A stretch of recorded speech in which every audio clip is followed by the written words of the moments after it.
I'm out for the day with my daughter and my son-in-law. We're off to David Austin Roses in Shropshire.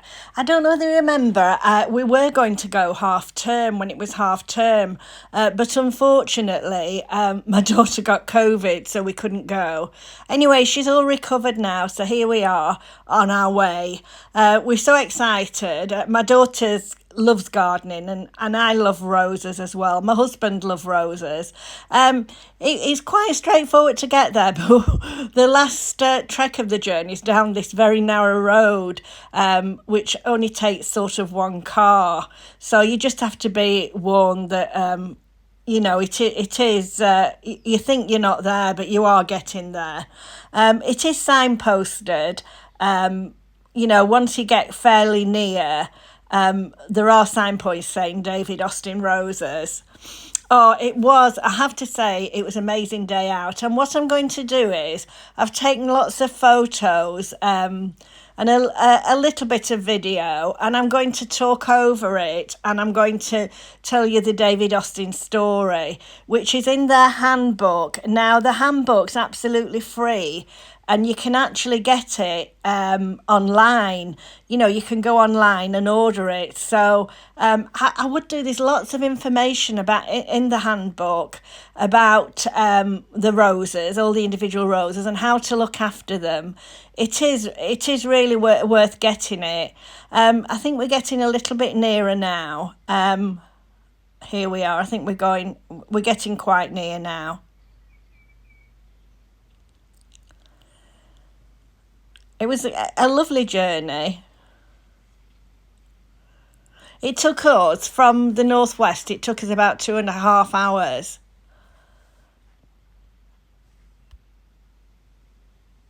Right, here we are. We're just going in now.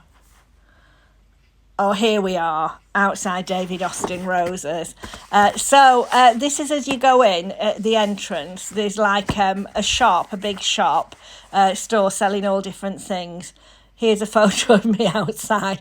One of them I've got my eyes shut, so that was the one I put on Instagram. My daughter said, of all the photos, did you have to put one on with your eyes closed?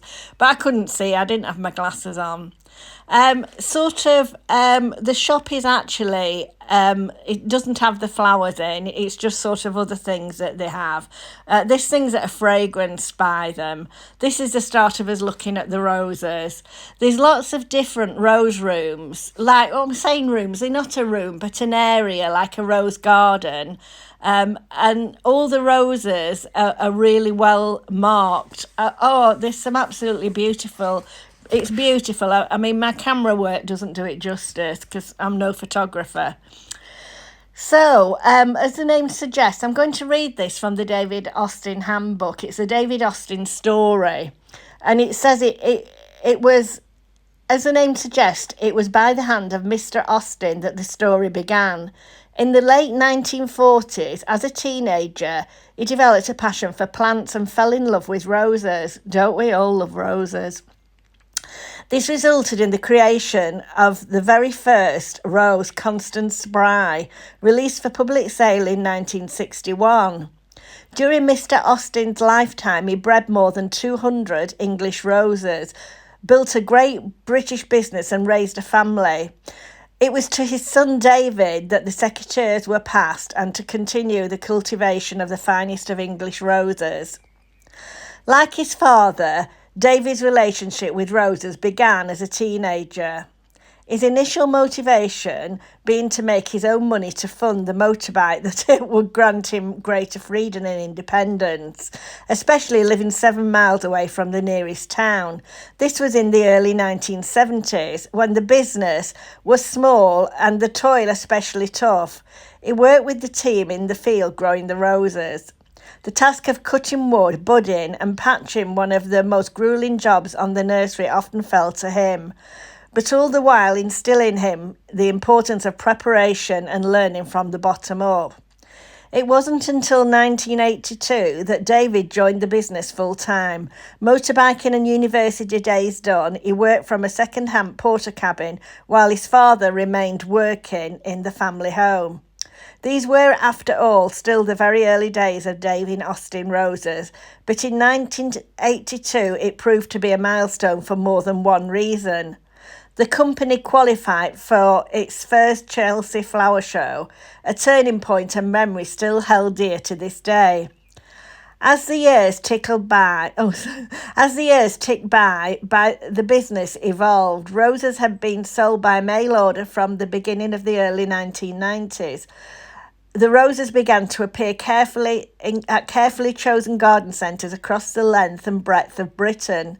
Subsequently, licenses were taken on across the world in many countries from Canada to Australia, as territories had the desire to grow and sell the roses. This was a terribly exciting time for all under the David Austin Roses roof, and needless to say, the family home went back to being just that. It began to burst at the seams, with the team prospering as much as the roses they nurtured. But one thing that has remained unchanged over the years is a philosophy that has long been rooted in the business. David Austin Roses was founded on the belief of creating the most beautiful roses, and was founded and Mr. Austin loved old roses with their heady fragrance and multi-petalled heads, same as I do really, but they've fallen out of favour because they only flowered once, unlike the more popular hybrid teas. Not to be deterred, he crossbred the old rose and the hybrid tea with a view to get the best characteristics of both. He wanted to create a rose that was beautiful but would bring everlasting joy to gardeners. And it is that desire that drives the business forward with each waking day, the constant quest for classic roses that enchant and endure. So that's the story of David Austin Roses. I have to say it's well worth a visit. There is a restaurant there where you can get, a nice cooked meal. Oh, look at that. They're absolutely beautiful. The gazebo is just covered in roses. Sorry, there's a restaurant there where you can get a meal, and then there's like a coffee shop where you can sit outside, and they have like sandwiches and just sandwiches and tea and crisps and that. We actually had lunch there. It was lovely. Sat out in the sunshine because it was difficult to know what to wear because storms were forecast. But actually, after the first 10 minutes we were there, the sun came out and it was really nice. It was a lovely day. Just look at these roses. I mean, some of them just look like peonies. They're so full. We both my daughter and I bought some roses. I only bought two. They are actually £30 each. But the good thing about them is that they're guaranteed for 5 years. They tell you to keep the receipt, and if you've got the receipt and they die within 5 years, you just send them a photo of it. And they either replace it or tell you what to do. So that was good.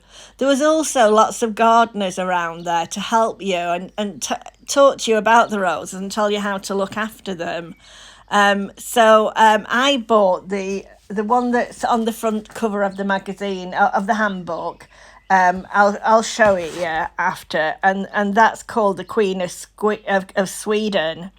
I loved it. It's quite fragrance. I do like fragrance roses, and it's quite a nice fragrance. And then I bought another one, which I'll show you as well. I can't quite remember the name of it. I'll have to go and have a look. But that was another fragrance one. My daughter was very good. All the ones I really liked, she noted, so that when we actually went through to where you actually can buy the roses, because these are just gardens for walking around and enjoying them, but there is another area that you go to where you can actually purchase the roses. They're all out on beds, so, and they're replenishing them all the time, because so many people bought them. They're so beautiful, and it's absolutely free to go in, and it's a lovely day out. We thoroughly enjoyed it. Just look, there's all the different gardens. There was like a Victorian garden, a Renaissance garden. If I'd have thought about it, I should have filmed them all individually. But we were that overawed by all the beautiful flowers. We didn't really probably go round the way that we should have gone round. But it didn't matter. We saw everything. It was lovely. Just look at some of these. They're stunning. Absolutely stunning. And you can order them online. So, if you're interested in them, I'd have a look at the website, and certainly order the free book, because it shows you all the rows. It gives you tips on how to look after them. It really is something special.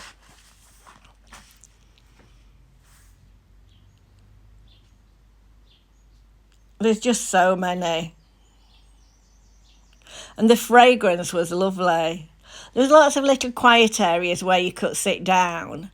So, if you couldn't walk too far, you could sit down and rest. It was really, really nice.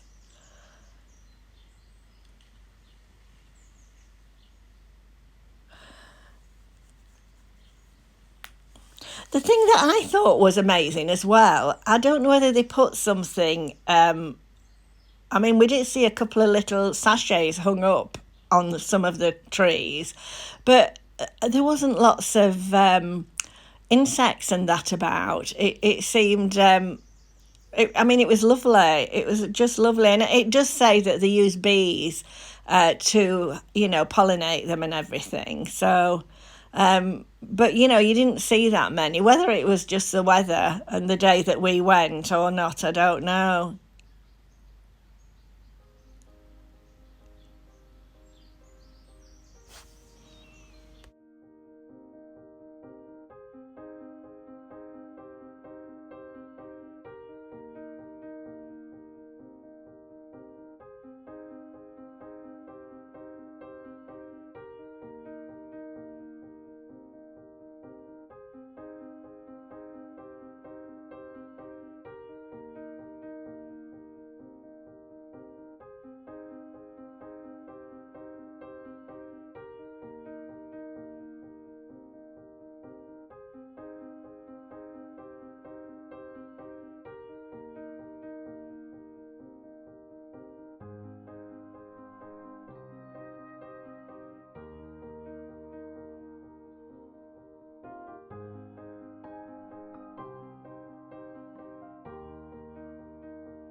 This is a handbook, as I say, that you can order free of charge. I'll just show you some of the beautiful. It does show you lots of the roses, and it tells you how to look after them, what to plant with them.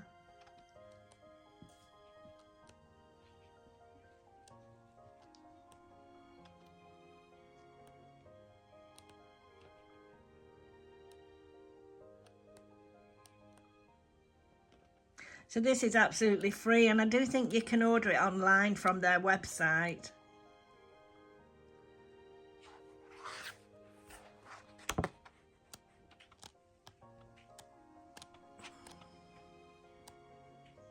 And we bought a food from there. I think it was £8.50, and you only put it in once a year and it feeds it all year. So I thought that was really good. I think there's about over 30 applications in it. Right, I'll just show you the roses that I bought. I haven't planted them yet. This is the Gertrude Jekyll. That was the other one that I wanted. And this is the Queen of Sweden. I'm getting a bit bashed in this weather. Oh, there's Mabel having a little look to make sure she doesn't dig them. So those are the two that I got. So I hope you enjoyed that. I know it was a long video, but I just wanted you to see all the beautiful roses. So I hope you enjoyed it. And if you haven't subscribed to my channel, I'd love you to subscribe. And tick the like button if you like it. Give me a thumbs up. I do try and do different types of videos. And I just hope you've enjoyed this one. It'll be a clothing haul next. So, in fact, I think it's a next clothing haul. So see you next time. Bye.